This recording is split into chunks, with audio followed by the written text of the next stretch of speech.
Bueno, muy buenos días.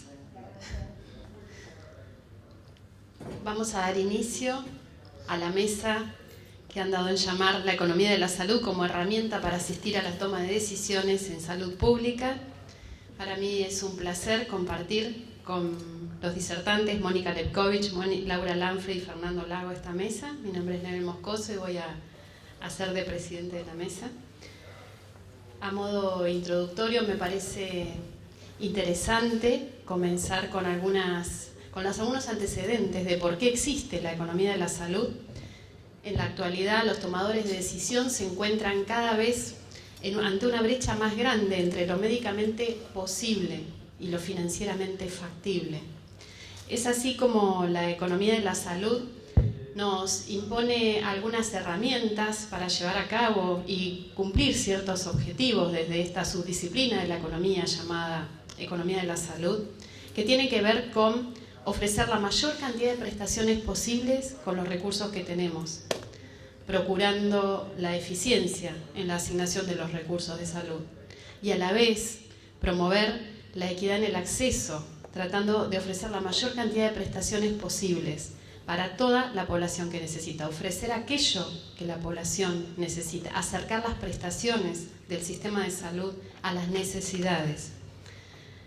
Para eso armé un par de diapositivas que me parecieron gráficas, usando este paradigma de la necesidad, la demanda y la oferta, ¿no? A partir de tres conjuntos, muchos de ustedes seguramente lo habrán visto, donde uno espera que el conjunto de la necesidad de los usuarios del sistema de salud se aproxime en mayor medida al conjunto de la demanda, es decir, de la utilización efectiva. Pero en términos de eficiencia, la asignación de los recursos, uno esperaría que el conjunto de la oferta del sistema de salud sea lo más amplio posible. Es decir, hacer todo lo que podamos con los recursos que tenemos implica esto, ¿no? Intentar hacer que el conjunto de la oferta sea lo mayor posible. Y si queremos promover la equidad en el acceso, implica de alguna forma intentar acercar este conjunto de la necesidad al conjunto de la demanda, al conjunto de la utilización, y para eso implica acercar este conjunto también al de la oferta. En la medida que estas tres dimensiones confluyan, estaríamos asegurando de alguna forma estos dos objetivos principales de la economía de la salud: ofrecer la mayor cantidad de prestaciones posible con los recursos que tenemos y garantizar que todas las necesidades encuentren una oferta, ¿no? Garantizar que esa percepción de la necesidad pueda traducirse en una demanda y que esa demanda encuentre un oferente. Creo que la toma de decisiones en salud pública debe promover estos dos tipos de decisiones: acercar la necesidad, la demanda y la oferta, y expandir la oferta con lo que tenemos, con los recursos finitos que tenemos. Para eso implica que tomemos decisiones o que los tomadores de decisiones utilicen herramientas que acerquen de alguna forma este acceso potencial o que reduzcan la brecha entre el acceso potencial y el acceso efectivo.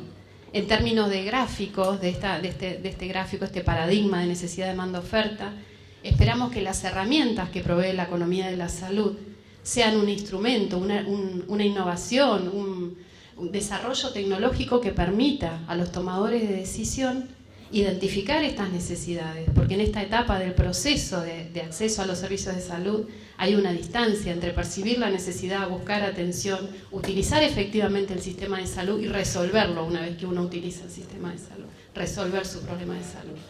Con lo cual, uno espera que las herramientas provistas por la economía de la salud intenten acercar estos tres conjuntos y que ese hospital que está disponible, ese CAPS, esos consultorios ambulatorios, no solo sean una oferta de prestaciones, sino que sean la respuesta a una necesidad que pudo resolver todas las barreras organizacionales, culturales, económicas, financieras, geográficas, y podemos seguir, ¿no?, con todos los obstaculizadores que sabemos que los usuarios del sistema de salud enfrentan al momento de demandar atención. Estas herramientas esperamos que ayuden a que esa necesidad resuelva todas estas barreras, pueda transformarse en demanda y encuentre al proveedor del sistema de salud y finalmente sea la carita feliz de la intersección de las tres dimensiones.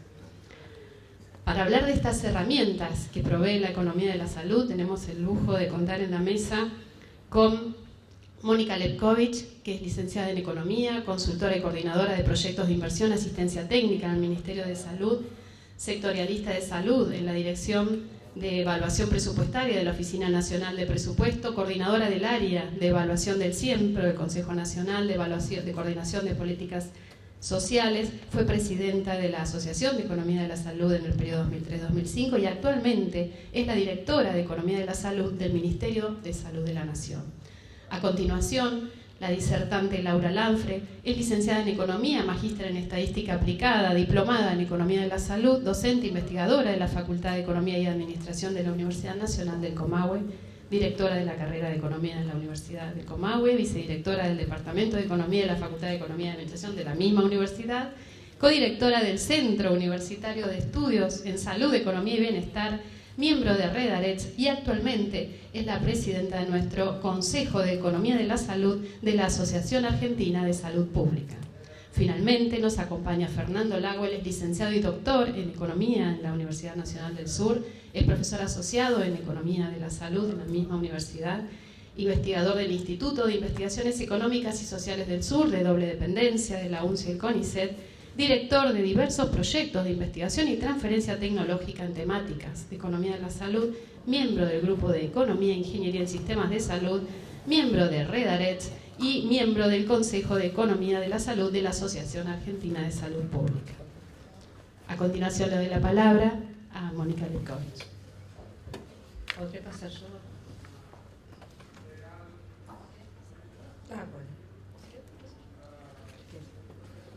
Bueno, un gusto estar acá con todos ustedes.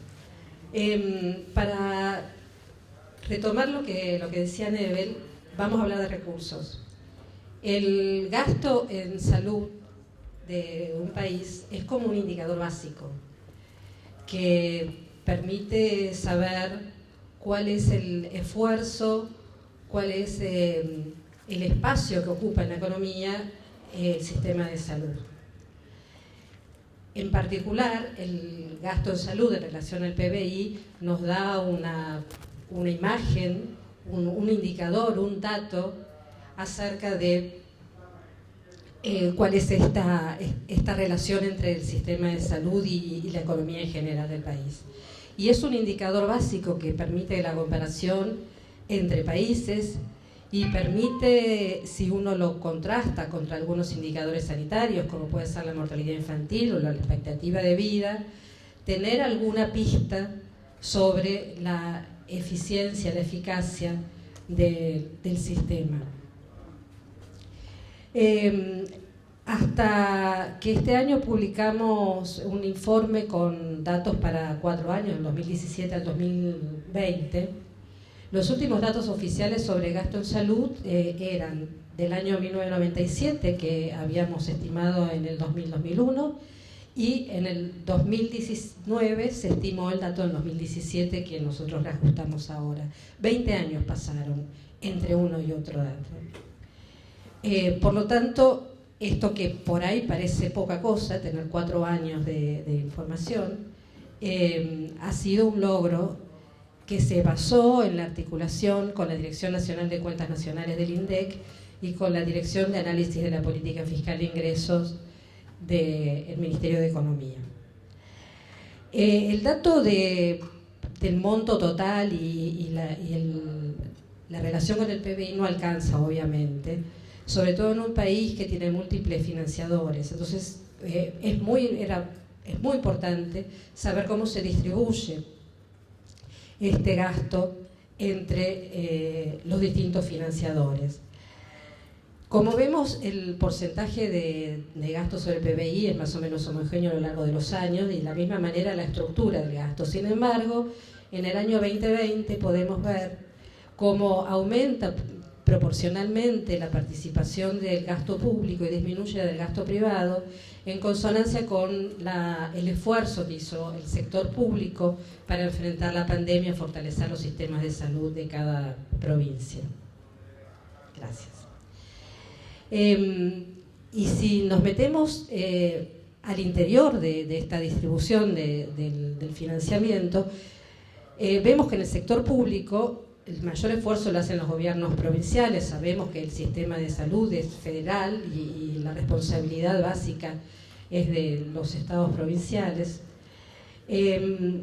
Pero cuando hacemos foco en el gasto del gobierno nacional, que en el año 2020 representaba el 21% del gasto público gubernamental, ahí ya podemos empezar a tener un poco más de información, porque podemos escudriñar el presupuesto, podemos tener información de cada uno de los programas y por lo tanto podemos ver cómo en su rol rector, de rectoría y de redistribución, digamos, que tiene el ministerio, cómo los recursos se distribuyen por región, por provincia, no solo a nivel general, sino también cuál es el gasto per cápita y cuál es el gasto per cápita entre la población que tiene cobertura pública exclusiva.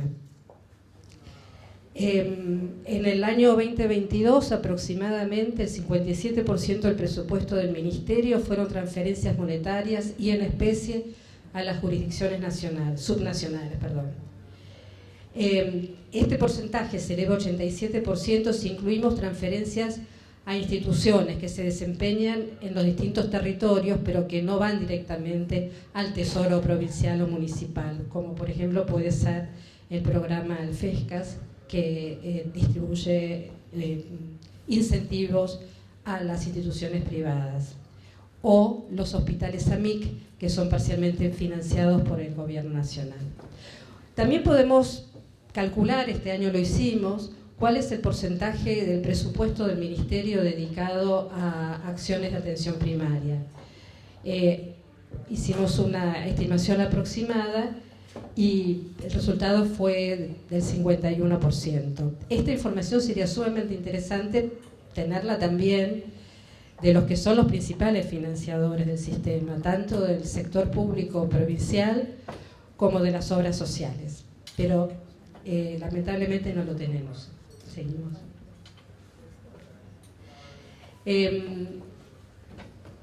También podemos hacer un análisis del gasto de los hogares. Esto es muy importante porque nos da una pista, les da una pista a los gestores y a los políticos que llevan adelante las políticas sanitarias acerca de dónde se tiene que focalizar la inversión para mejorar el acceso de la población a los bienes y servicios de salud, tal como expresaba Nebel en la introducción. La encuesta de gasto de los hogares, que analizamos, la del 2017 contra la del 2004, nos permite ver cuál es la distribución del gasto entre los hogares según nivel de ingresos, y por lo tanto ahí vemos cómo el gasto en medicamentos es el que más pesa en los niveles más bajos de ingresos. Un análisis de este tipo también nos permite observar cuáles son los efectos de las políticas. Y yo tengo un problema de orientación, pero a la izquierda mía está el porcentaje de hogares con al menos un miembro con cobertura de mayores de 65 años. Y vemos cómo se modificó la cobertura de salud, la cobertura de seguros, acompañando la ampliación de la inclusión previsional, política que se llevó a cabo en la década entre una y otra encuesta.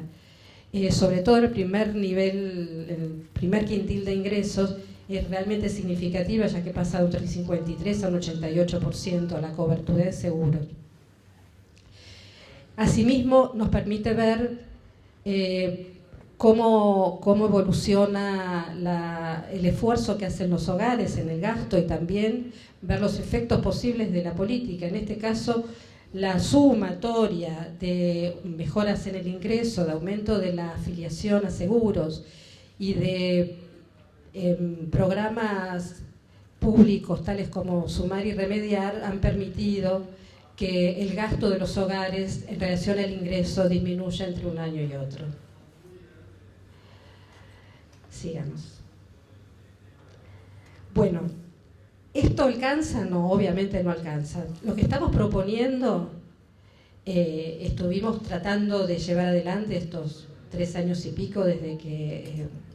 y en realidad es una política que viene, tengo que reconocer, de antes del 2020, es el desarrollo de un sistema de cuentas de salud que puede tener diversas metodologías. Podemos pensar una cuenta satélite dentro del marco de cuentas nacionales o tomar la metodología de la OMS, llamada ya 2011, que no son excluyentes. En realidad nosotros pensábamos en el desarrollo de una cuenta satélite que permitiera incorporar las clasificaciones del YAC, que tienen una característica triaxial, donde se puede cruzar las funciones, se puede primero saber cuál es el gasto por funciones, por esquemas de financiamiento y por proveedores, y al mismo tiempo cruzar estas variables, estas categorías, y incorporar algunas otras como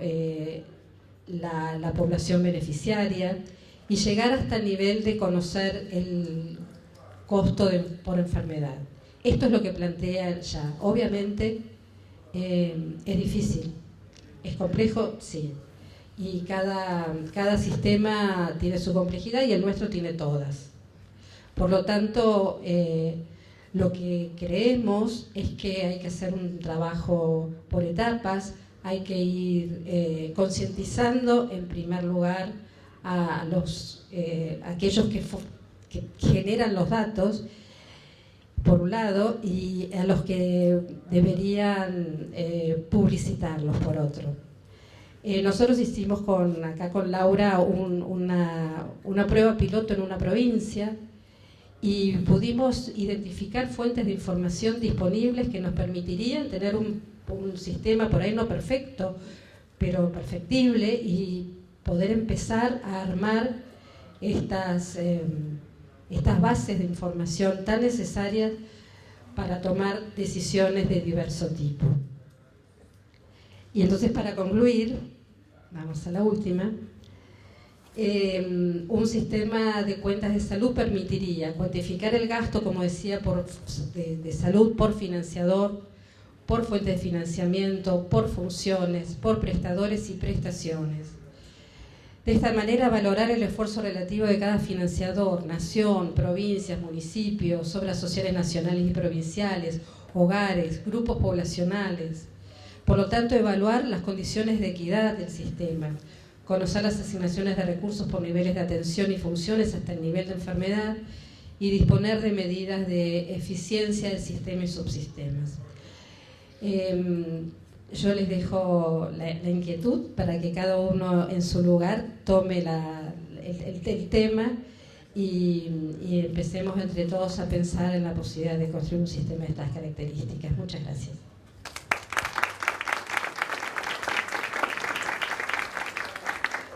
Muchas gracias, Mónica. A continuación le damos la palabra a la magíster Laura Lam.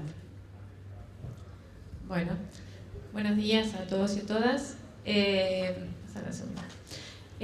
Así como Mónica habló desde lo macro de pensar cuáles son las herramientas de la economía de la salud para pensar la asignación de recursos en salud, yo lo que quería en esta presentación es focalizarme más un poco en lo micro, en ver cómo se toman esas decisiones más desde lo local, más desde los efectores de salud.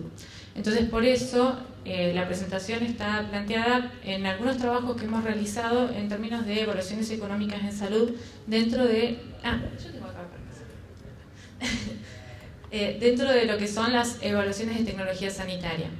Cuando hablamos de evaluaciones de tecnología sanitaria, lo que hacemos es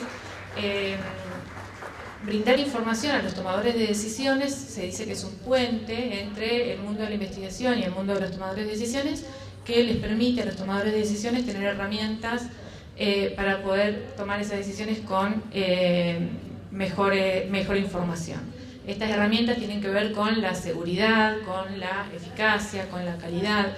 Siempre que hablamos de evaluaciones de tecnología sanitaria, lo que estamos haciendo es comparar dos tecnologías, y hablamos de tecnología sanitaria que implica medicamentos, procedimientos, tecnología misma en aparatología, pruebas diagnósticas, y entonces comparamos dos tecnologías y vemos si la que queremos incorporar es más eficaz, es más segura, está producida con calidad, no genera problemas de equidad, es costo efectiva y tenemos capacidad de pago para afrontarla. En estas últimas tres barreras que tenemos que cubrir para poder armar ese informe de evaluación de tecnología sanitaria es donde entra principalmente la economía de la salud para poder dar respuesta a estas últimas tres barreras. Y cuando hablamos de evaluaciones económicas en particular, lo que hacemos es sopesar. No me animo a apretar porque no sé cuál es. Ahí está. No sé cuál es el puntero. ¿Cuál será el puntero? Bueno, no importa, el grafiquito que tienen ahí, lo que hacemos es sopesar costos de ambas tecnologías y resultados sanitarios de ambas tecnologías, no solamente costos, porque siempre nos dicen a los economistas que lo único que nos interesa son los costos.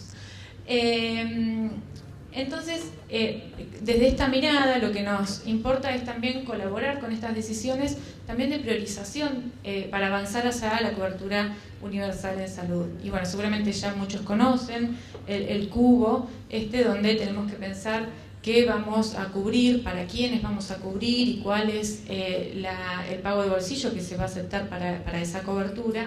Entonces, para pensar esto, a quién es primero y qué primero, es muy importante la costo-efectividad, porque nos permite también pensar en términos de, como estamos sopesando costos y resultados en salud al mismo tiempo, lo que nos importa es ver cuáles son, para una inversión determinada, cuál es la inversión que termina dándonos los mayores resultados en salud por cada peso invertido. Entonces, lo que se plantea ya a partir de varios documentos de la OMS es que no es ético ignorar la costo-efectividad cuando estamos hablando de priorización. Y también aportando conocimiento para el cumplimiento de la estrategia de atención primaria de la salud, porque también está demostrado que la APS es el enfoque más inclusivo, equitativo, costo eficaz y efectivo para mejorar la salud física y mental de las personas, así como su bienestar social. Entonces, desde esta perspectiva de dónde conviene invertir, en qué nos conviene invertir para generar los mejores resultados en salud, tenemos que empezar por la APS. Algunos ejemplos, trabajos que hemos realizado desde el Centro de Estudios del COESEP respecto de costo-efectividad en particular. Hicimos un trabajo de costo-efectividad de rastreo de cáncer colorectal para distintas provincias argentinas, en la que determinamos que es costo efectivo para todas las provincias que analizamos la incorporación de técnicas de rastreo de cáncer colorectal.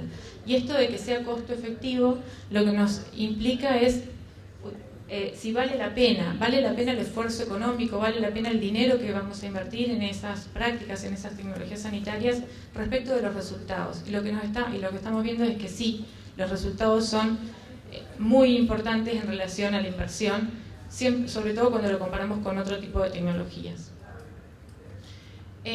Por otro lado, también la última barrera es si nosotros podemos abordar el impacto económico que tiene la incorporación de una tecnología.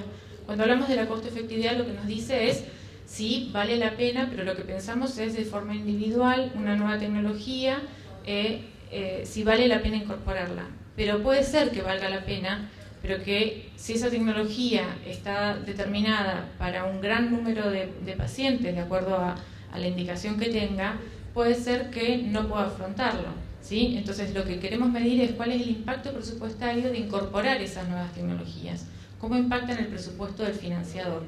En este caso, lo que hicimos fue un análisis de impacto presupuestario de la incorporación de una técnica de rastreo de cáncer cervicouterino a través del HPV, del análisis del test de HPV. Y lo que vemos es que cuando hacemos el análisis de impacto presupuestario a lo largo de 5 años, en los primeros años tenemos elevados costos, pero a lo largo del tiempo no solamente es costo efectivo, no solamente vale la pena la inversión, sino que resulta ser costo ahorrativo. Es decir, que a lo largo del tiempo, si uno mide todos los impactos económicos que trae el hecho de no descubrir el cáncer cervicuterino a tiempo y el costo del tratamiento que eso conlleva, a lo largo del tiempo termina implementar estas estrategias siendo costo ahorrativo. Otro trabajo que hicimos, que no está acá, pero que aprovecho y lo digo, en relación a cuidados paliativos, también la incorporación de equipos organizados de cuidados paliativos termina siendo costo ahorrativo para el sistema de salud. Otro tipo de herramientas que utilizamos son las estimaciones de costos en general, así el costo de día de internación para brindarle también al tomador de decisión, al director del hospital, bueno, cuáles son sus costos y cómo le conviene también gestionarlos. Estudio de costos de pacientes diabéticos, análisis de costo de banco de leche humana y la evaluación económica de incorporación de un resonador. Y en este caso, es solamente para mostrarles la técnica, lo que analizamos es si conviene seguir, en este caso se derivaban todas las resonancias al privado desde el hospital, entonces lo que se analizaba es si convenía incorporar el resonador en el hospital, y ahí lo que vemos es un punto de equilibrio, es decir, siempre y cuando el hospital hiciera más de 3.000 resonancias al año, convenía incorporar el resonador, y si no, el costo fijo era tan alto que convenía seguir derivándolas al privado. Otro tipo de análisis de impacto presupuestario tiene que ver con algún trabajo que hemos hecho también para la CONETEC, la Comisión Nacional de Evaluación de Tecnología Sanitaria, que depende del Ministerio de Salud de Nación, en particular en lo que son tecnologías de alto costo. Y en este caso hemos analizado el impacto presupuestario de fertilización asistida de alta complejidad, sistemas de infusión continua para diabetes, cladribine es un medicamento para esclerosis múltiple, un medicamento para cáncer de mama y tocilizumab para pacientes con COVID crítico. A su vez, otro tipo de herramientas que tienen que ver con la barrera de la equidad, también es importante. Nosotros desde la economía de la salud siempre tratamos de tener un equilibrio entre la eficiencia y la equidad, y consideramos en realidad que van juntas en realidad, porque si uno es eficiente también puede ser más equitativo, pero que también tenemos que poner mucho el ojo en la mirada de la equidad, en cómo vamos a distribuir los recursos con los que cuenta el sistema de salud para no ampliar las brechas de inequidad, sino tratar de disminuirlas.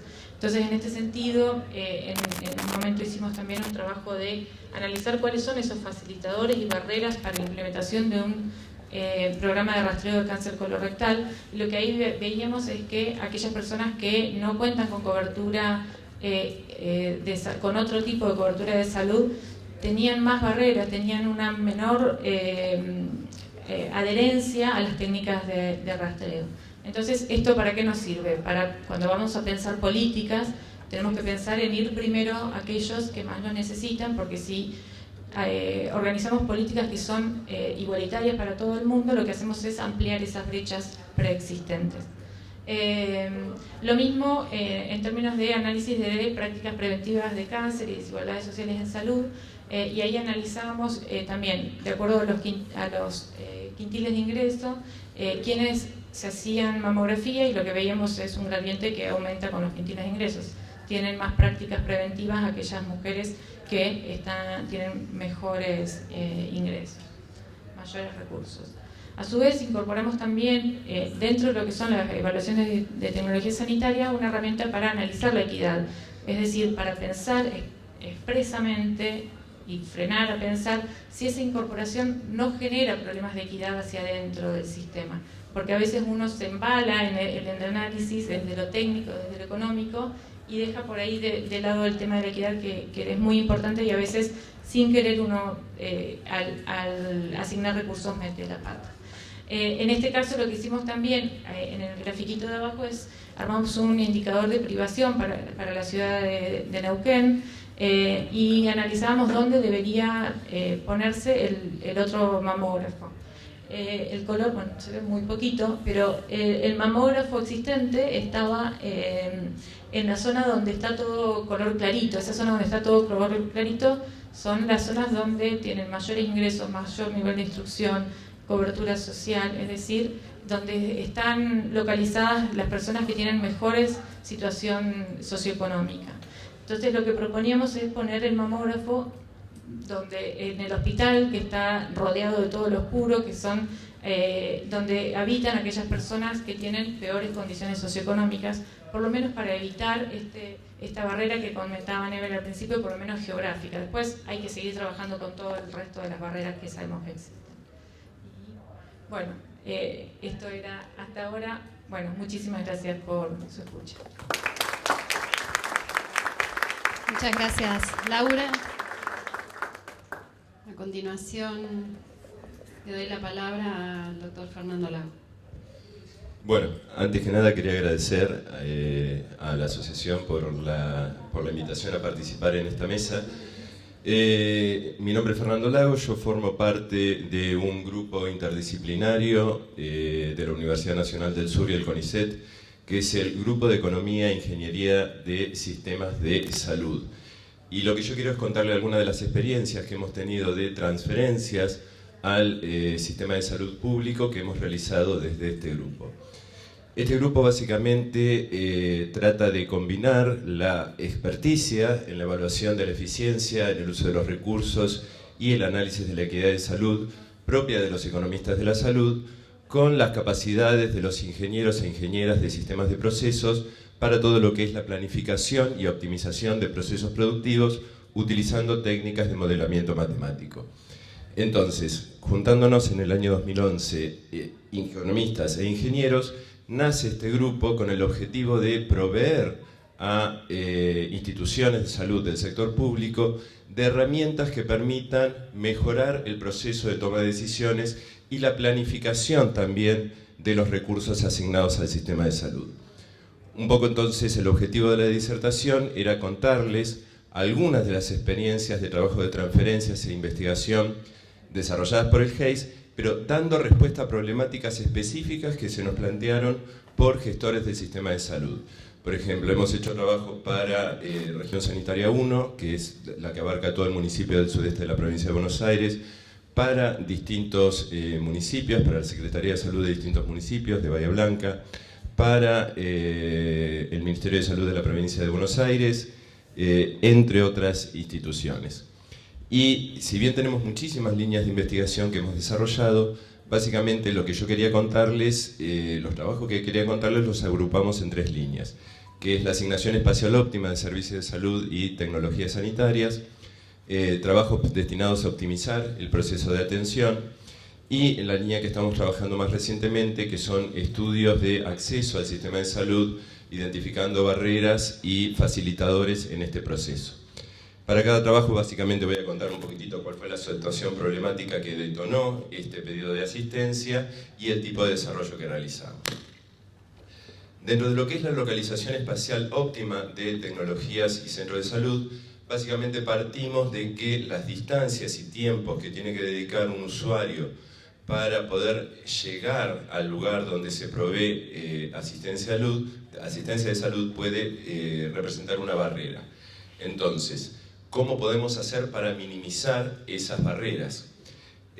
Uno de los enfoques que nosotros hemos utilizado es aplicar modelos de localización-asignación, que es una familia de modelos matemáticos donde busca solucionar el problema de dónde situar distintos centros de servicios, entendidos en un sentido amplio, de manera a optimizar el desempeño del sistema. Y ese desempeño del sistema se puede medir, por ejemplo, minimizando la distancia total que tienen que recorrer los usuarios para poder acceder al centro de salud, o por ejemplo, poniéndonos desde una perspectiva más de equidad, minimizando la máxima distancia que tendría que recorrer un usuario. O sea, que el usuario peor situado, ¿cuál debería ser? Cómo hacer para que ese usuario peor situado recorra la mínima distancia posible para poder acudir a un centro de salud. Esto lo aplicamos, entre otras cosas, en el caso de la Municipalidad de Bahía Blanca, que tenía el problema de distintas quejas respecto de la ubicación de los centros de atención primaria de la salud. Bueno, trabajamos en un modelo que fue transferido diciendo dónde se tendrían que situar esos centros de atención primaria para minimizar las distancias recorridas y para tratar de hacer lo más pequeña posible la distancia que tiene que recorrer el vecino de la ciudad que está en peor condición. También trabajamos con la región sanitaria primera, que tenía muchas quejas por parte de los intendentes que reclamaban la instalación de mamógrafos en sus municipios. Lo que descubrimos es que con la cantidad de mamógrafos que existían disponibles y considerando las guías de práctica clínica, teóricamente era posible dar solución o dar atención a todas las mujeres que necesitaban, de la región, que necesitaban hacerse mamografías. Entonces el problema que surgió es dónde deberían ubicarse esos mamógrafos para que todas las mujeres de la región pudieran acceder a ese estudio recorriendo la mínima distancia posible. Y esto también entonces dio lugar también a un trabajo, un modelo de optimización. Generalmente los desarrollos son en forma de algún software de optimización que se ha transferido, donde se determinaba dónde se tenían que ubicar mamógrafos fijos y también el recorrido de un mamógrafo móvil de forma de optimizar todo lo que es el proceso de acceso. Y por último también se trabajó con lo que es la localización de las bases de ambulancia en la ciudad de Bahía Blanca, que también hubo algunos problemas de quejas de los usuarios, de forma de tratar de minimizar el tiempo de respuesta desde que se recibe el llamado a la línea 107, es en nuestro caso, hasta que la ambulancia es despachada y llega a atender esa situación de emergencia. Por otro lado, también hemos trabajado en la optimización de procesos de atención. Y acá tengo dos ejemplos. Uno es el caso de la asignación de turnos para el hospital de día de un hospital público interzonal. Nosotros en Bahía Blanca tenemos un hospital provincial interzonal que atiende a varios municipios del sudeste bonaerense y en el cual hay muchos pacientes que se tienen que trasladar al hospital para hacerse rutinariamente estudios o intervenciones prácticas, distintas prácticas, a lo largo de 1 o más días. Entonces, la asignación de esos turnos se venía haciendo de una forma muy manual, con una planillita de cálculo, llamando a ver si existía servicios, a cada servicio para ver si existía algún turno, y lo que se hizo fue desarrollar toda una base de datos y un modelo de optimización que básicamente lo que busca es minimizar la estadía de los pacientes en el hospital, en todo ese tránsito por los distintos servicios del hospital, y a su vez que se maximiza el uso de los recursos, o sea, se trata de maximizar el número de admisiones de pacientes para el recorrido del hospital de día. Y otro de los trabajos más interesantes también que hemos hecho es el planeamiento de las actividades del servicio de cirugía del Hospital Municipal de Bahía Blanca. En este caso, el Hospital Municipal cuenta con 7 quirófanos, cada quirófano tiene distintos niveles de equipamiento, y históricamente lo que se operaba, o cómo funcionaba, era que cada día operaba un turno distinto. Estoy hablando de cirugías programadas. Esto lo que daba lugar era a altas o colas de listas de espera para atender a una cirugía programada que eran muy grandes. Entonces, lo que desarrollamos también ahí fue un modelo de optimización, básicamente un modelo de la familia de scheduling, que lo que permite es, considerando la disponibilidad de recursos en cada día y de cada quirófano, organizar las asignaciones de las cirugías de forma de tratar de minimizar esas listas de espera. Y de pronto descubrimos que lo que se estaba programando, por ejemplo, para 10 días, en forma óptima se podía reducir esa misma cantidad de intervenciones quirúrgicas a 3 días. O sea que hay una ganancia en eficiencia muy importante.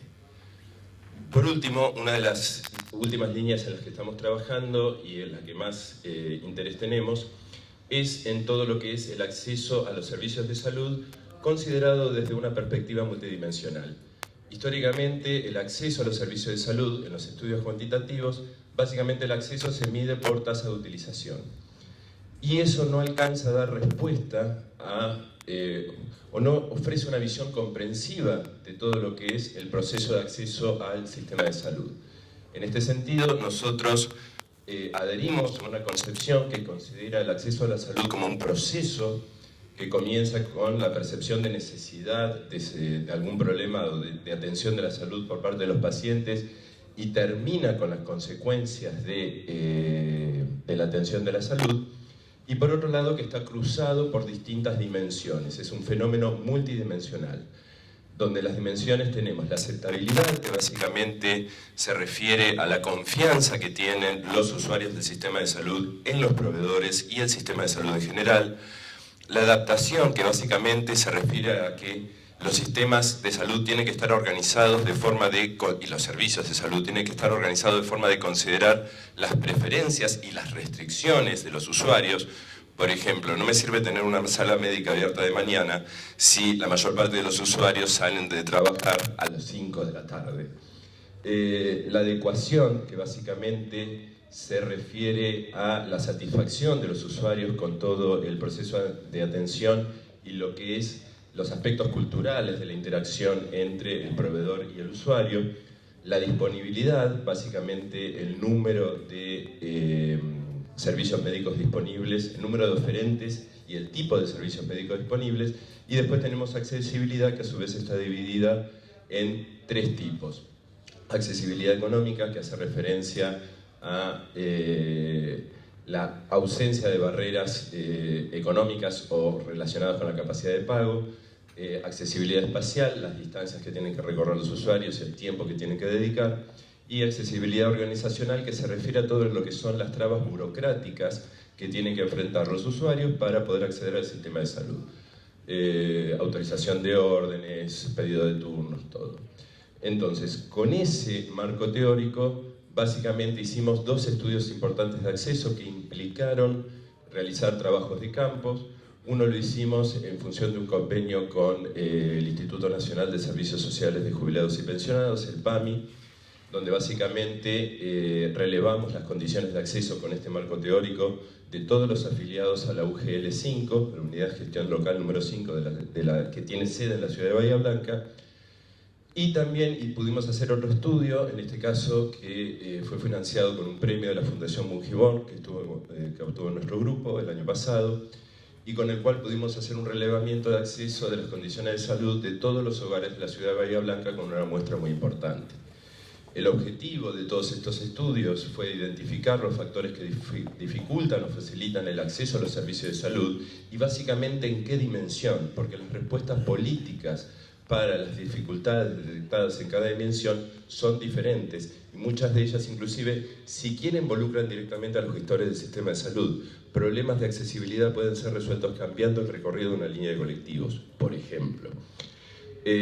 También obviamente tratamos de identificar inequidades en el acceso, cuáles son las fuentes de esas inequidades, cómo resolverlas, y acá básicamente lo que transferimos no fue una herramienta de programación, sino básicamente lo que le dimos a los gestores fue información útil para poder diseñar políticas públicas destinadas a facilitar el acceso de la población al sistema de salud.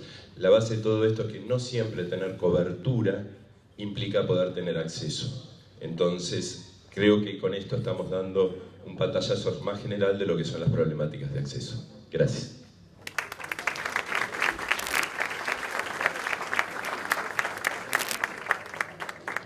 Bueno, muchas gracias Fernando, muchas gracias a las expositoras anteriores.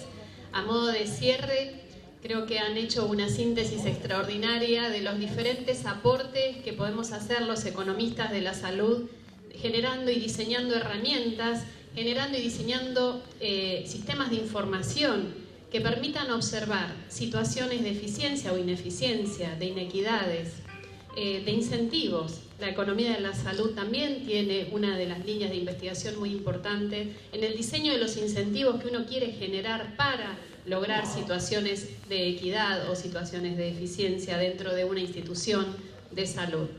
Me parece que a modo de cierre es interesante reflexionar sobre la importancia de los sistemas de información.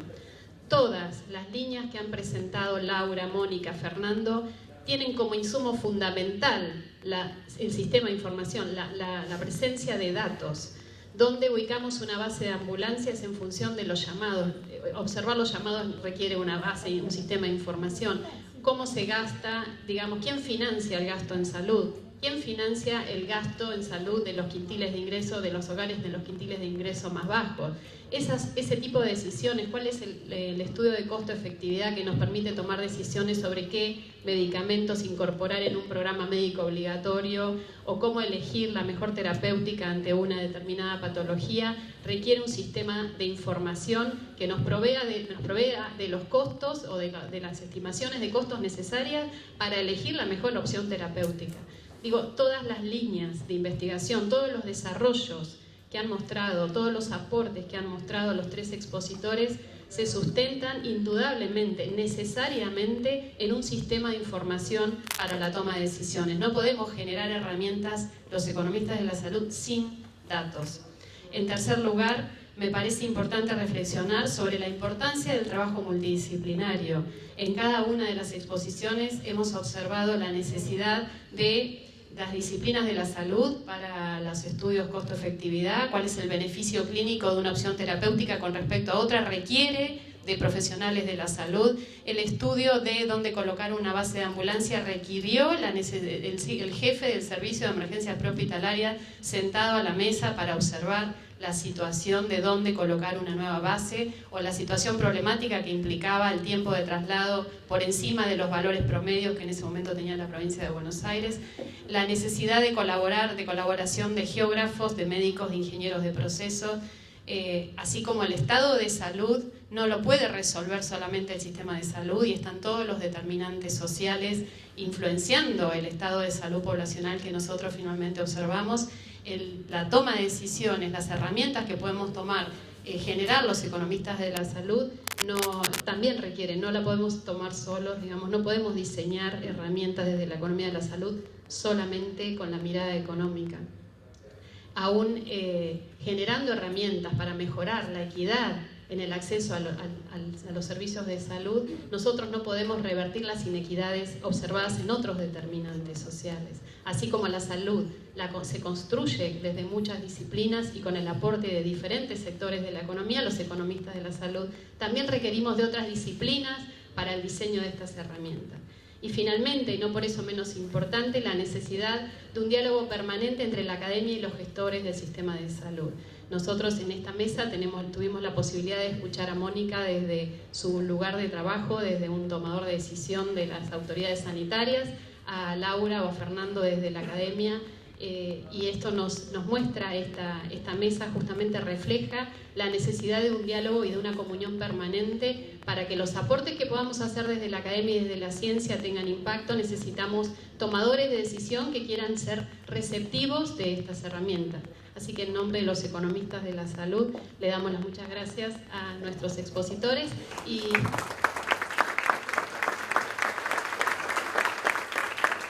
quedamos abiertos a preguntas. Nos quedan unos minutos, así que con todo gusto quedamos abiertos a las preguntas del público. Sí, ¿querés que te alcance?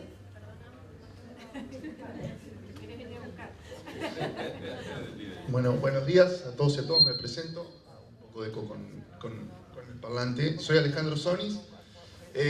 Primero felicitar a la SAP y a todos los expositores y expositoras, excelente la mesa. Pues felicitar a Mónica por el increíble trabajo. Los que difundimos la economía de la salud tuvimos tanto tiempo sin datos de gasto, ¿no? Desde hace datos del 2009, ¿no? Y 10 años después hiciéronse por segunda vez de manera sistemática, así que agradecerte y agradecerles. Y una pregunta para Mónica, perdón Mónica. Ese dato que dijiste al pasar sobre el 51% del gasto en atención primaria, ¿era un dato sobre las transferencias del ministerio? Porque es interesante ese dato, es la primera vez que lo escucho. O sea, estoy en lo correcto. Era preguntarte si es sobre el gasto total o si era sobre las transferencias, si podías explayarte un poco más sobre ese dato. Gracias.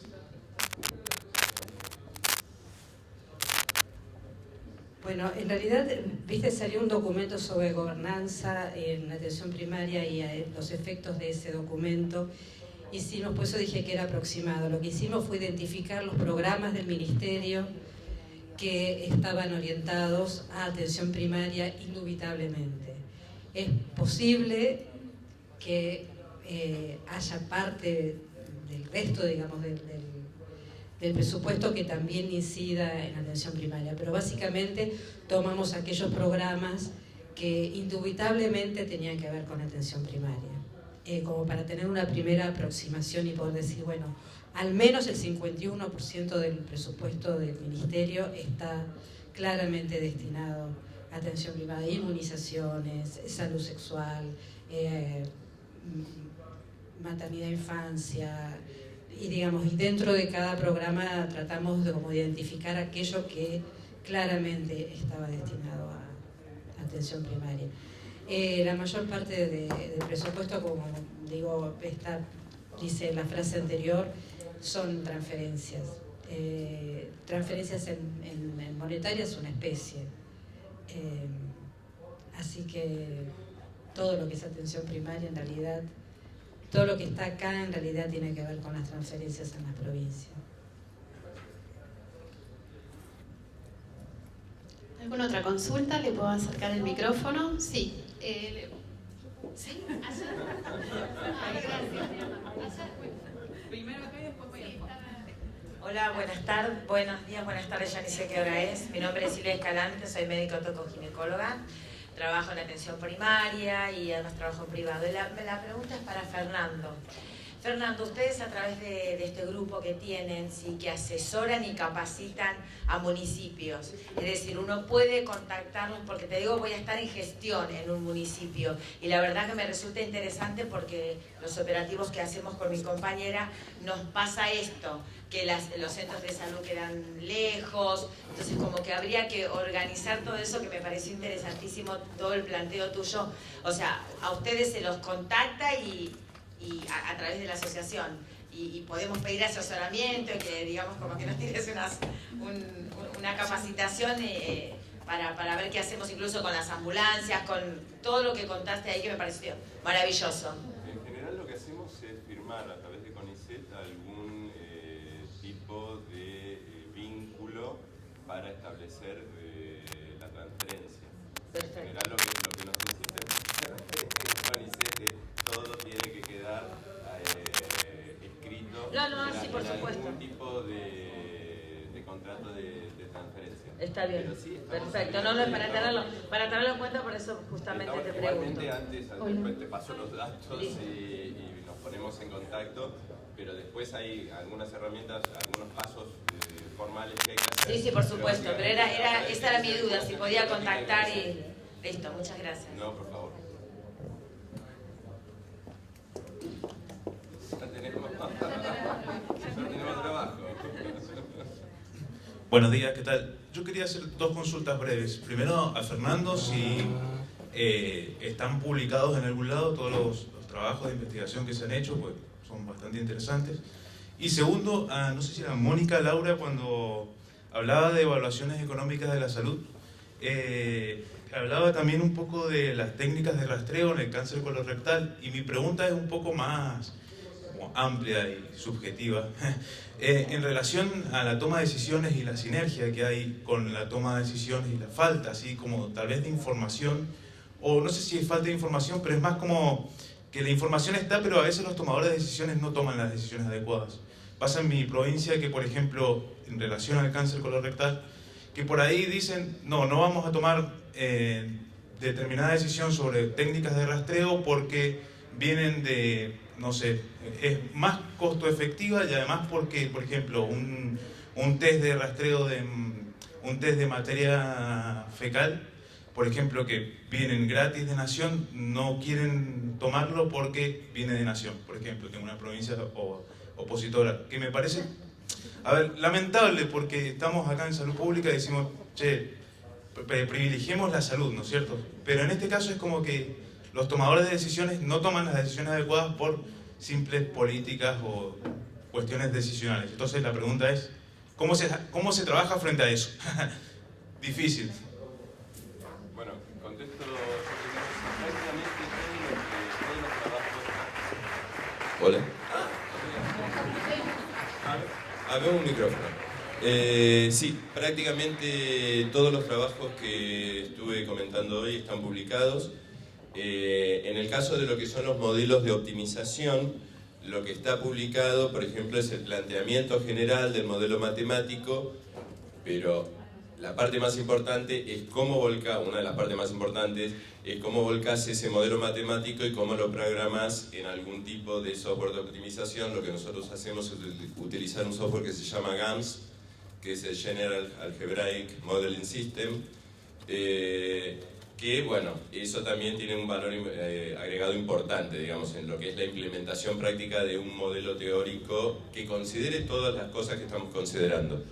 Pero bueno, podés acceder a la página del GEIS, que es www.geis.uns.edu.ar, que en general ahí están casi todos los trabajos. Igualmente, si no, después también te paso el mail y si estás interesado en algún trabajo en particular, después te lo podemos hacer llegar.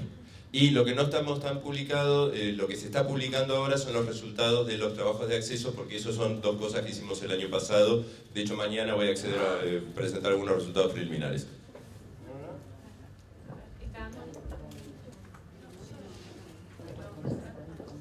A ver, hola, ahí acá. Gracias. Igual ya nos están echando, así que ya nos vamos cortando. Sí, es totalmente como vos lo planteás. Como lo planteamos al principio, somos un puente entre la academia y la toma de decisión. No siempre ese puente es una carretera todo completamente asfaltada. No es una autopista, muchas veces está toda poseada, parece el camino a Santa Isabel. Pero, y es bastante como vos lo planteás. Muchas veces, y creo que sucede en muchos ministerios, surgen iniciativas por parte de algunas personas individuales que están preocupadas por algunas situaciones particulares, que ven desde el consultorio, que ven desde lo asistencial. Y en este caso, en el caso del rastreo del cáncer de colon, surgió así, surgió desde un médico con el que trabajamos, Santiago Hasdeu, con el que trabajamos, hicimos el trabajo en conjunto, sacamos todos los resultados, lo presentamos al ministerio y no cambió mucho la situación realmente. O sea, es muy difícil plantear que existe siempre esta sinergia entre lo que nosotros mostramos, proponemos y después lo que toma el tomador de decisión. No se olviden también que el tomador de decisión no solamente toma la información que nosotros le brindamos, sino también tiene información sobre los medios, o sea, tiene que tener en cuenta qué pasa con los medios, la presión social, la cuestión política, de quién. Entonces, todo ese combo hace a la toma de decisiones. Lo que nosotros le mostramos es el deber, o sea, la teoría. Después, en la práctica, la cosa no es tan así.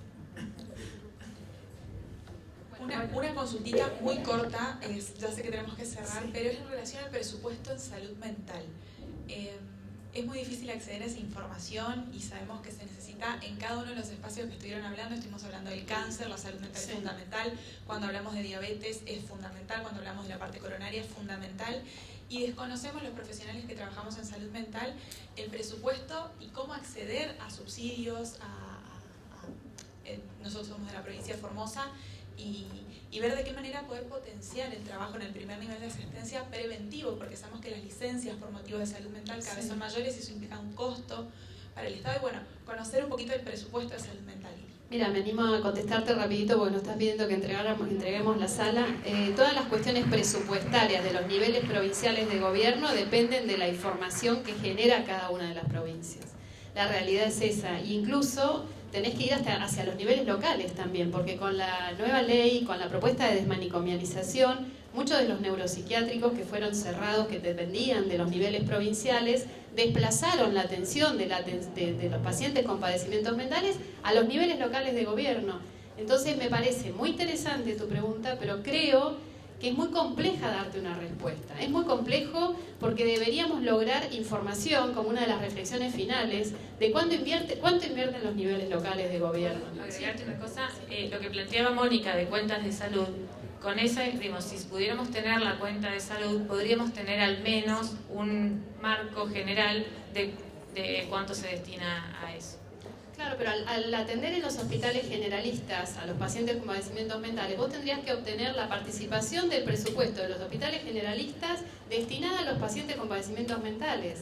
Digamos, una de las imposiciones de la nueva ley que celebro es que los pacientes se atiendan en cualquier hospital. Entonces, es muy interesante tu pregunta para ver si justamente estamos logrando ese 10% del gasto en salud que se debería destinar a salud mental, pero hay que entresacarlo de muchos presupuestos, del primer nivel de atención, de los hospitales generalistas. Es un desafío para las cuentas nacionales. Me parece perfecta tu respuesta. Los presupuestos públicos se supone que tienen que reflejar las acciones que se hacen, pero es muy difícil que tengan estructuras programáticas presupuestarias adecuadas para poder tener datos a ese nivel. Y como dice Nebel, mucho más si las acciones se realizan en instituciones que tienen fines diversos. Ahí tendríamos que tener también el dato a nivel de hospital de cómo se distribuyen o se asignan los recursos. Es difícil, pero... Tenemos que cerrar la mesa. Le damos las muchas gracias a todos por la participación.